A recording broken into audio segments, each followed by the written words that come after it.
Hello everyone. তো সকাল সকাল ঘুম থেকে উঠে একটু সামনেটা ঘোরাঘুরি করে স্নানটা করে নিয়েছিলাম।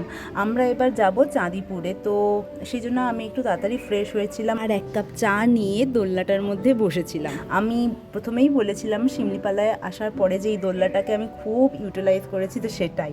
আর এখানে না খুবই প্রজাপতি উঠছিল, দেখো কি সুন্দর লাগছিল না, সেভাবে ফোনে ক্যাপচার করতে পারিনি। দেন আমরা ব্রেকফাস্টটা সেরে নিয়েছিলাম লুচি আর তরকারি, যেটা খুবই সুন্দর ছিল। আর নিয়েছিলাম এক কাপ গরম চা, খুবই সুন্দর ছিল। আর জান এখানে ওর মতো ঘোরাঘুরি করছিল, ও না এই জায়গাটাকে খুব ভালোবেসে ফেলেছিল। তারপর ব্রেকফাস্ট সেরে জানকে আমি স্নান করাতে নিয়ে গেছিলাম, আর জানের ইচ্ছে ছিল এই বালতিটার মধ্যে বসার, তাই ওকে এই বালতিটার মধ্যে বসিয়ে দিয়েছিলাম। দেখো কীভাবে এনজয় করছে।